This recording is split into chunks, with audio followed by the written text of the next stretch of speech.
It's a tough day today. I would prefer that we were not here having this conversation today, but we are.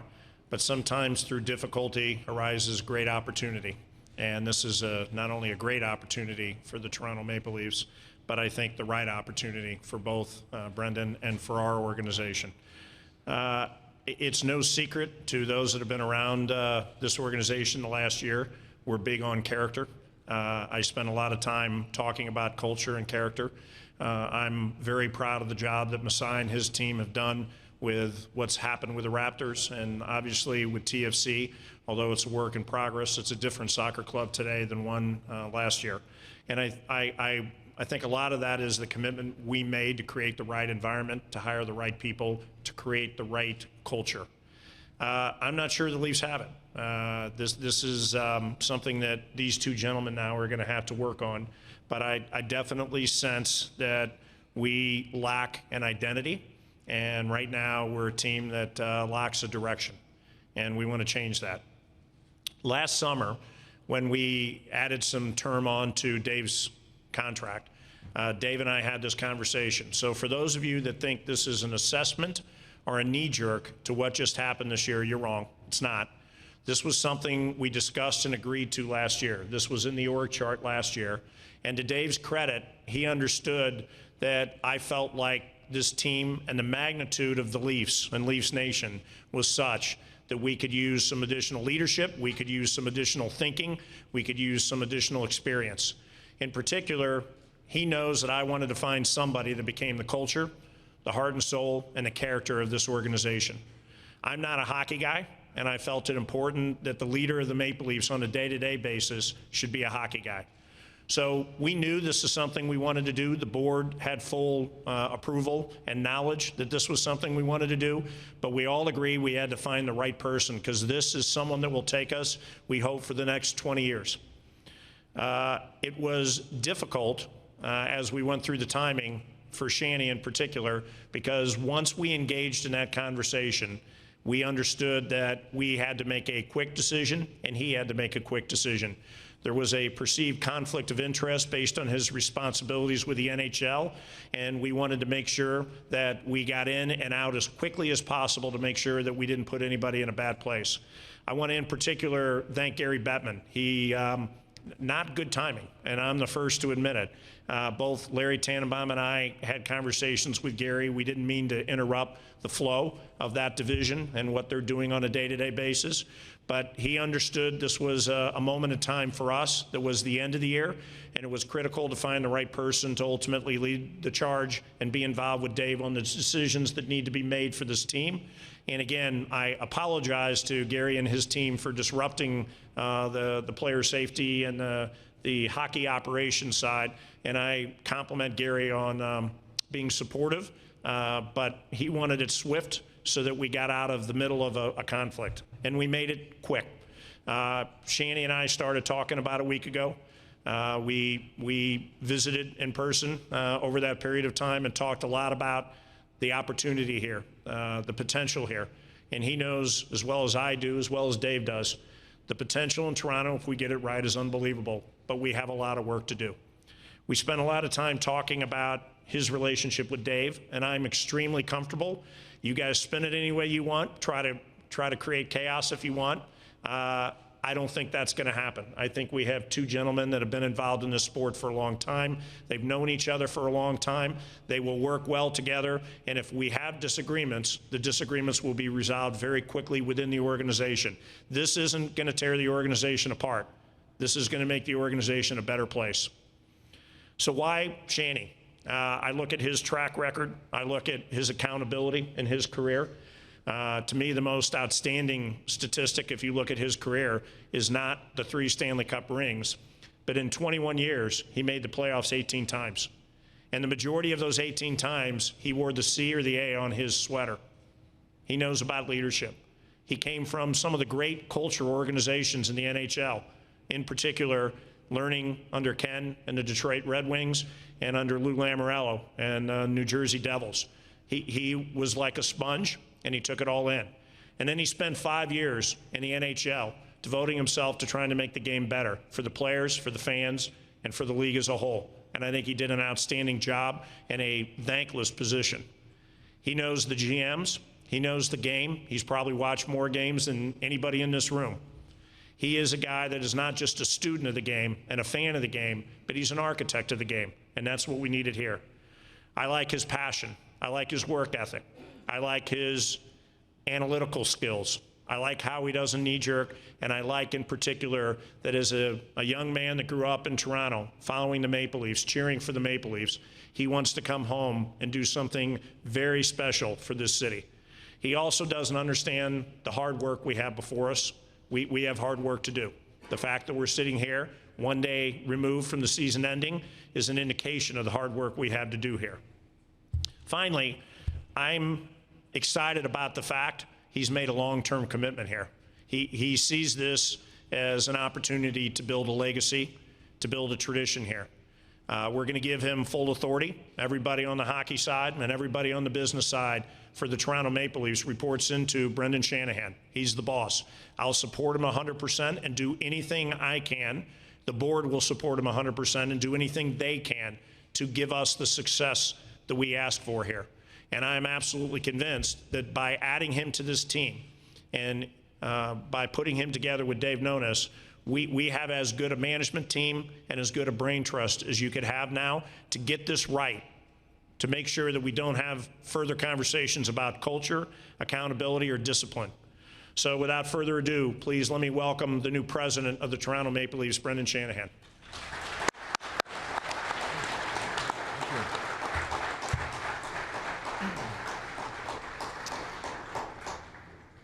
Well, thanks. Thank you, obviously, to Tim, to the entire Maple Leaf Sports and Entertainment Board, and also I'd like to thank Gary Bettman and Bill Daly and Colin Campbell, the three people that most influenced my time while I was at the NHL, taught me a lot. And as Tim said, the timing didn't exactly, it surprised me as well, but I think it was the right thing to do. One of the things that I really prided myself with our department was that we were a team. It was a group. They can certainly do a great job. There's a template in place that when I step aside, I have complete confidence in the direction that they're going, that'll be maintained. And I think Gary Bettman's confidence in the group that's still there is also a big reason why he supported the timing as well.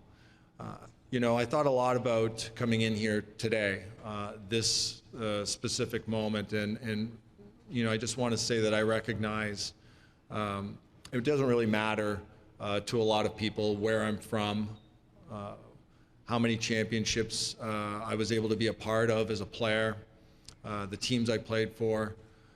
I'm not here today for big speeches, big words, big proclamations. Today is obviously a day where I get to address you. I just had a chance to address the team. Dave and I have had a chance to have dinner last night, catch up a little bit today. Today is my first day at work, and there's a lot of work to be done. I know a lot of people in the game, a lot of people I respect, a lot of winners, architects of teams, and they're humble guys because they realize how difficult it is to win in the NHL, how everybody is trying to win, how everybody is trying to improve just a little bit. So it's a humbling experience for these guys. It'll be a humbling experience for me as well. But I can tell you how committed I am to it. I think that the opportunity to win is special in any place. Whoever wins the Stanley Cup this year, it'll be a special occasion.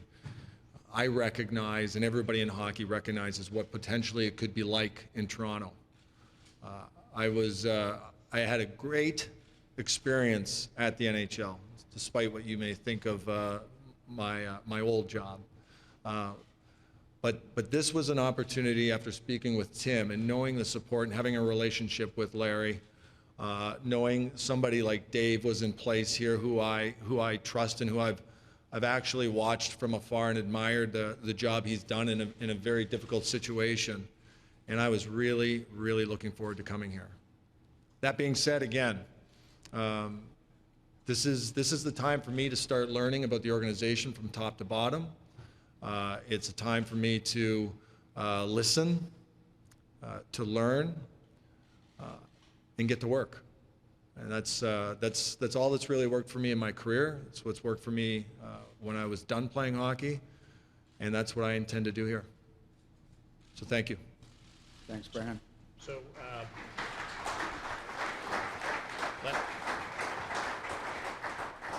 before we go to questions, one last thing I want to add and then ask Dave to talk about this as well. As I mentioned earlier, this began last June, and Dave and I had a series of conversations about how best to structure this organization to win and what we were trying to accomplish here.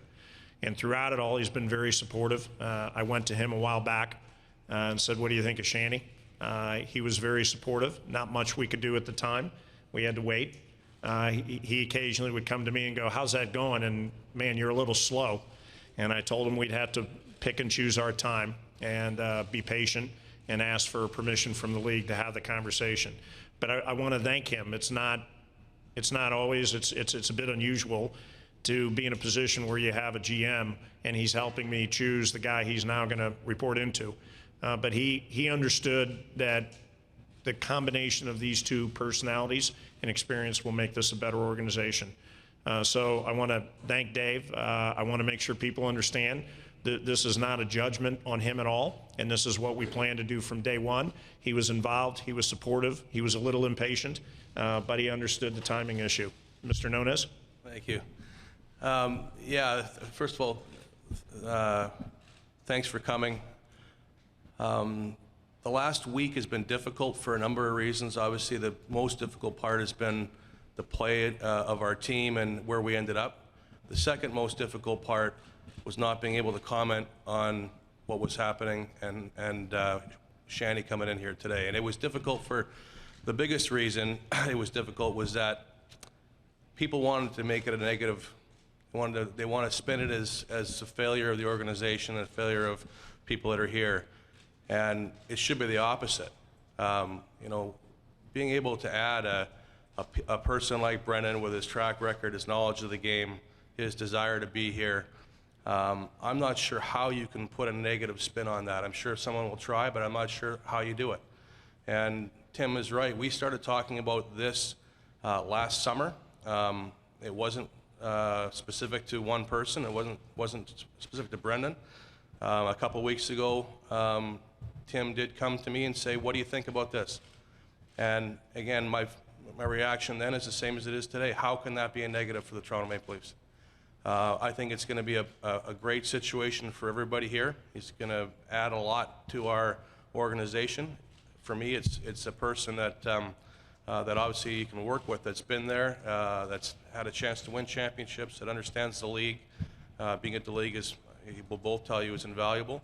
And I think we're both looking forward to moving forward with our group. And there is lots of work to do. It's something we've said for the last 2 years, even after we made the playoffs last year. This team's not where it needs to be. There's a lot of things that we have to change, and a lot of places that we have to build upon and to go if we're going to have a chance to win. And it's not going to be easy. So it's great to have someone else here with us. Thanks, Dave. We'll open up to media questions. Please raise your hand. We have microphones on either side of the room. Lance. Lance Brown, CTV Toronto. First of all, Brendan, welcome to the city of Toronto, if I can say that. What makes you think you can make a difference, given the history of this hockey club? Well, obviously, I wouldn't have taken the job if I didn't think I could have a positive influence. You know, I think that there has been a difficult history. I've experienced some of it myself just watching from afar. And, I've seen what's happened in the past. There's been some good teams here. There's been some difficult years here. I think that there's a unique set of challenges when you're playing in a market that's so passionate about the game. And I think it really goes to speaking about this type of team of management and players that you bring in. I think that it's, as Tim's alluded to, and it's really important to me that we have a strong management group, one that trusts each other. And you have to be aware of the fan base, and you have to be aware of the feelings of your fan base. But I think at the same time, you have to trust the group that you have. If it's a competent group, that you're going to make decisions that sometimes people don't always understand on the first day. But if you think that it's the right decision for the club going forward, for your organization, you do it.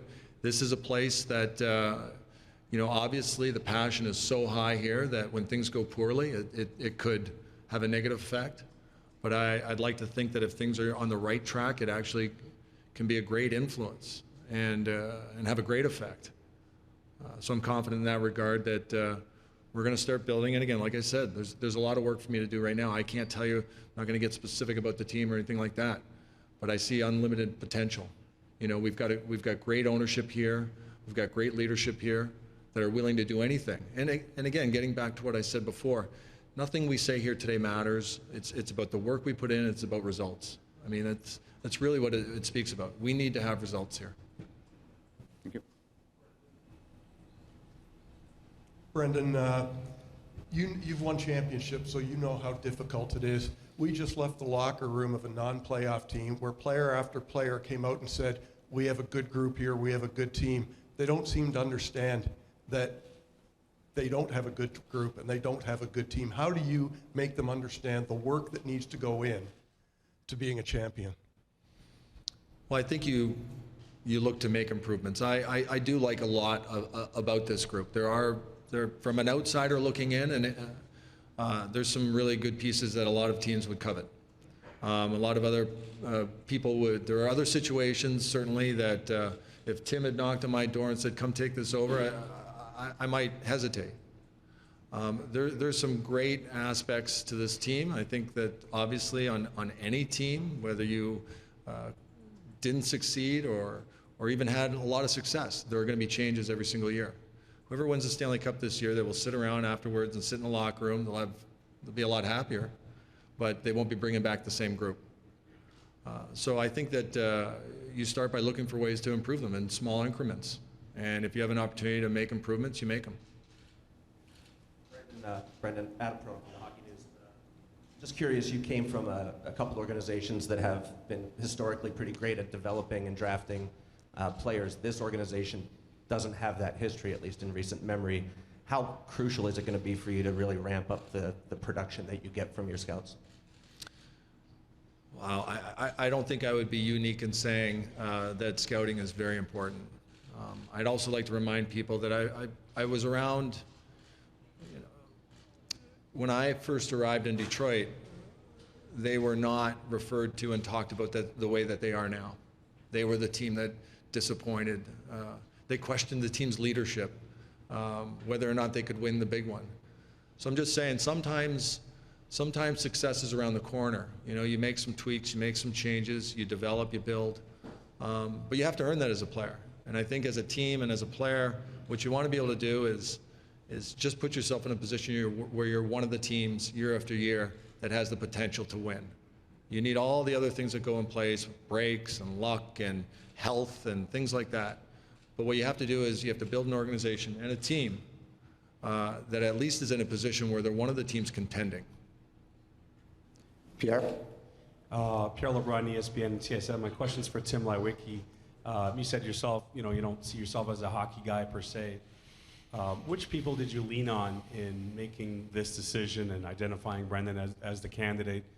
And also, even though you thought about this job last summer, did the onus of going after Brendan take on more urgency with the late season collapse, or would that have been the plan either way? I always tend to rely on the same people. In my experience in hockey, I have a lot of respect for guys like Lou Lamoriello. I may or may not have talked to Lou about Shanny. Luc Robitaille is still somebody that I consider a friend and go to for advice, and there were others. I think having Larry on our board and his experience helped. He knew what was going on, and so we talked a lot about the different options. So we had a lot of good people that we reached out to. Ironically, once we made the announcement on Friday, I called both Ken and Lou, and I was happy to hear both of them talk about the kind of human being and the kind of character we just brought in, and how both of them think he's going to knock it out of the box and how great he's going to be at his job. So I respect those two, and I really like hearing what I heard on Friday. That was even more important to me. As to the timing and trying to pull this off, it didn't have anything to do. I'm not happy about the way we ended the year. I don't think any of us are. Again, we talked to the team today.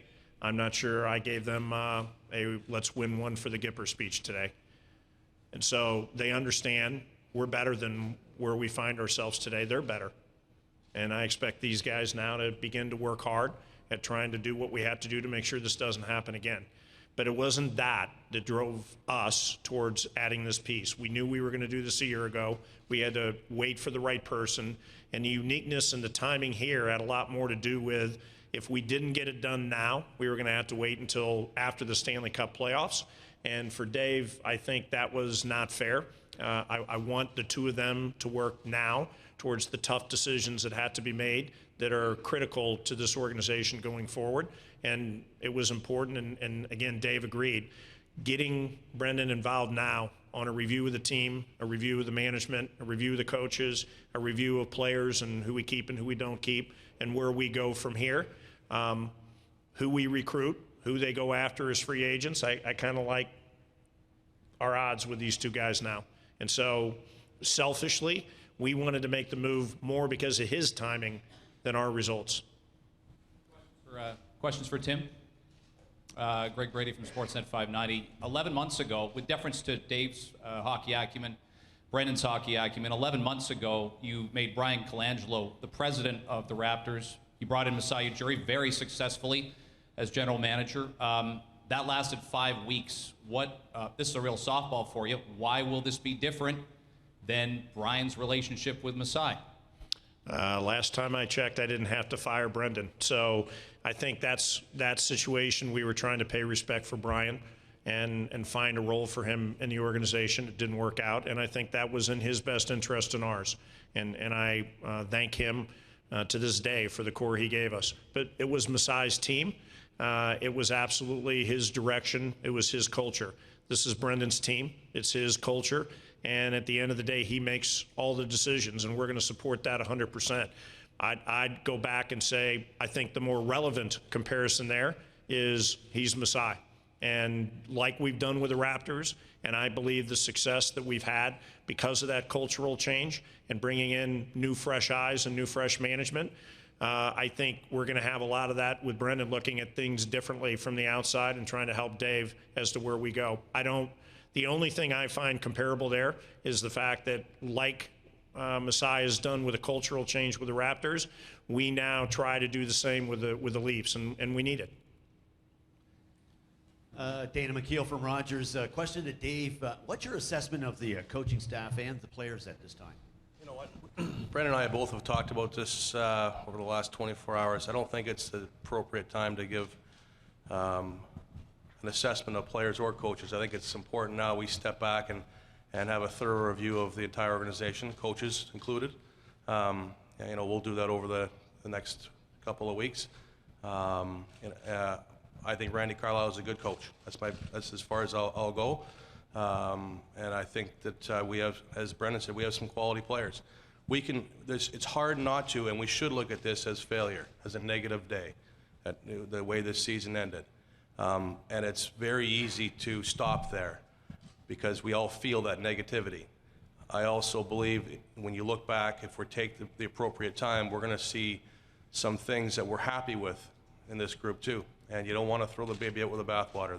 There's quality people and quality players here, and if we want to get better, we're going to do a good job of assessing those pieces and keeping the ones that we think can help us long term. Mike? Brendan, Mike Zeisberger, Toronto Sun. Not so much from the business side, but for the kid growing up in Etobicoke. You're sitting in a room, you watch the Leafs play when you were growing up. You got Wendell Clark here, you got Daryl Sittler here. What does it say to you, the optics in the past 2 weeks, that the fans here were so disgruntled in the final game they actually booed when it was announced the Leafs were taking a timeout, and in Ottawa on Saturday somebody threw a Leaf jersey on the ice? Well, I talked a little bit about the passion, and obviously, I've had an opportunity to play in passionate markets and play on Team Canada. I know what that passion can do. Like I said, I'm looking forward on this. There's no doubt in my mind what our fans want. And certainly when they express their frustration, that's something as a professional athlete or as an executive of a sports team that you have to understand. But again, our focus is not on things like that or isolated incidents. It's on improving the team and making improvements. Chris? Question for Dave. Chris Johnson from Sportsnet. Do you see any comparables or common themes between the three collapses, the three rough finishes the last 3 years? Do you think there's something about the culture here that's caused that? Well, again, I wouldn't include last year as a collapse. Most people thought we were going to go 4 and out. So I think last year we took a couple of big steps forward, and unfortunately I don't think we built upon that. And that's the one big negative I look at this year, and that's one of the things that we passed on to the players. That a lot of the good that we did last year in terms of how we played and how committed we were seemed to disappear at times this year. I think there are differences in both of them, but they both make you feel the same. You know, when I go back 2 years, and not last year and then this year, both of those situations, I think there are differences, but the result and the feeling is the same, that we need to do more to improve the will of the group. If we look back, and we've been working with all of you through the course of the year, and if you all review your notes and our interviews, I think you'll see a common theme. When we were up 10 and I think we were 10-4 at one point, we were saying we're not playing very well. We're not playing the way we need to play. We're not playing the right way. We're not as committed as we need to be, despite the fact that we had a winning record. And over the course of a season, that is going to catch up to you at some point. With us, are there reasons for our spin at the end? I think there's a number of valid reasons. Those are the same reasons that every other team in the league had that managed to win. So I think that using them is an excuse. Schedule was an issue. Injuries were an issue. You know, there were times where bounces, officiating, whatever you want to use, those were all issues. And I can tell you that those cost us games. Every other team in the league faced the same issues we had. So to use those as an excuse, it's not something that we should do or ever will do. We still have to do what we said at the start of last year. We have to get better. When we were winning hockey games, we said we have to get better. We're not deep enough. Our reserve list has to get stronger. We have to draft better. We have to develop better. All the things that we said last year when we were winning, we need to say today. So it's not like this is revisionist history. If we all go back and review everything we've talked about, this is where we're at. And I think that having Brendan on board is going to help us tremendously in all those areas. Hi, Natalie Collada from CBC News. Question here. Everyone has been talking today about the potential here for, huge results, that we have to work hard, that things need to change. What do you say to those cynical fans who look and say, look, it's been almost half a century since this team has won a Stanley Cup. What realistically, if anything, can be done to reassure those fans? What do you guys say to that? Well, winning is the more I hear and the more I listen to today, quite honestly, winning is just a very simple solution. So we're not going to win a game sitting up here today. We have to get results. And you can talk, when you don't win, you have to answer a lot of questions about a lot of things that are distractions, a lot of side issues. I mean, in my life and in my career, I think that I've prided myself on having very good focus.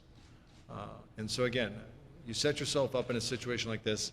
Obviously, I wasn't here this year, so I don't want to speak about this season. I haven't earned that right. But I can say going forward that when you are in a situation like this, that's when you start talking about a lot of other things. Winning is, and it's something that players say, winning is a very simple solution for so many different problems. Kevin McGran, the Toronto Star. Just for clarity's sake, when it comes to hiring or firing a coach or signing a free agent or trading a player or drafting, who has the final choice? Who's got the final say, and why? I'm gonna let you guys. I told you that was coming. It took a little bit longer than we thought. Listen, I have a boss. It's Brendan. At the end of the day, the boss always has the final say in anything. Any organization that I've been a part of that has had any success, you've had consensus, you've worked together, and you find a way to answer any questions or concerns that one side or the other might have. So, you know, again, the boss, you know, it's your employer, your boss has the final say. That's just common sense, and it's the way things work. This isn't a relationship that's going to work that way. This is going to work the way it should work, which is we're going to work together to try to find the right answers together. And if we have questions or concerns, we're going to work them out. But at the end of the day, Brendan's the boss. He runs this team. And I'd like to add that I have a lot of confidence in Dave, and that this situation is really not a unique one in the sports world, not even in the hockey world. I like for people to be able to do their jobs. I'm not a micromanager, but I'm certainly, as it's been stated earlier, I see myself, you know, as an addition to this team and an important voice with this team. And that includes the entire management team. Michael Grange from Sportsnet. Brendan, this team hasn't made the playoffs in an 82-game season since the lockout, the first lockout, or the more. Are you prepared to take a step backwards to go forwards philosophically, if that's what's needed? Well, I think that speaks to something like Dave and I have already talked about, which is, you know, the step backwards we're going to take is the step back right now and assess the entire organization. And it's not a tremendously exciting answer for you, but it's the truth. We're going to step back and we're going to view this team, and it would be disingenuous right now for me to give you an answer. Bruce? Bruce Arthur from the National Post. Question for Brendan. You were involved in reimagining the way hockey was played after that lockout. There are a lot of different ways to look at how you build a winning hockey team. What's your vision of how a team should play in the NHL as it moves forward? And what's your view on the different ways to evaluate in terms of analytics, in terms of that aspect of hockey? Have you looked at that? Have you had any big thoughts on that? Well, generally speaking, I think that if there is information out there for you and you choose to ignore it, then that's a mistake by you. So I think that certainly anytime there's an opportunity to get more information, decide what's good about it, how it affect, how you can gain something from it, I'm all for that. I'm open to all of those things.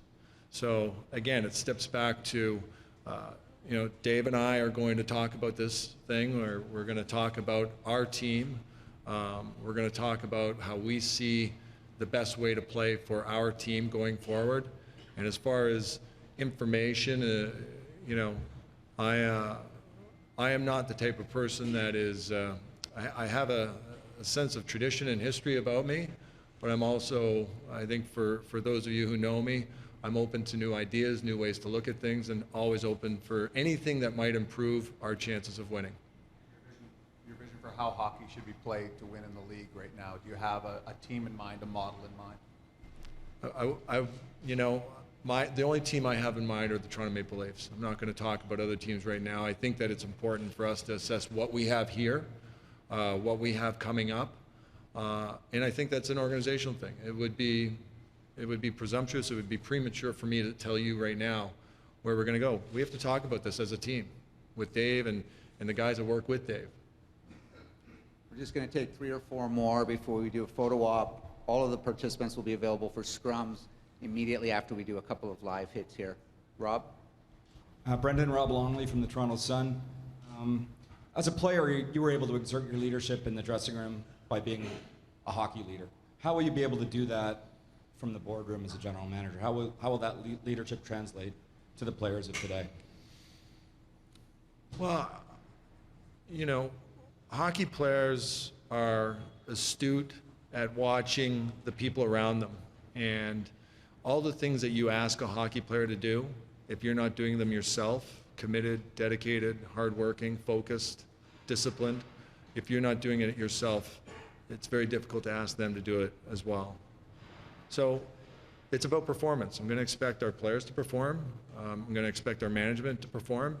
And like a player, that isn't playing well and has a tough time feeling like he's a leader because he's not doing his job, it's the same for everyone in the organization. If you want to be a leader, you have to do your job well. Back to the room here on the right. Carrie Marsden with Global Television and Leafs fan since birth. I'd like to know, we've certainly heard from the fans about what the team is lacking. What do you think our team is missing or lacking? Well, I think, again, sorry to give you the same answer twice, but Dave and I will talk about that. We'll talk about it, our entire management staff. We'll take a step back, and we'll talk about where we're going in the future. Just take two more, one here and then go home. Brendan, Mike Ross from Sirius XM's NHL Network Radio. I'm just wondering how your emotions compared today as opposed to when you took the role as face and voice of discipline in the NHL. Your mood, your emotions, whether it be your nerves, your confidence. How do these two compare? Well, at least here there's an opportunity to win a game. That was the one thing that we said our greatest compliment in working in player safety was silence. It's a little bit like being a referee. When they forget that you're there, you know that you just refereed a very good game. I was excited about that job. I was nervous about that job. I'm not afraid of being nervous. I'm not afraid of feeling those jitters. I know that that's something that you need in order to do something well. It makes you more alert. So that's how I felt when I was offered to take over for Colin Campbell for supplemental discipline. When Tim approached me on this, I had the same feelings in my stomach, that sort of those excited nerves of anticipation. So I'm excited about this opportunity, but at the same time, I understand the difficulty in it.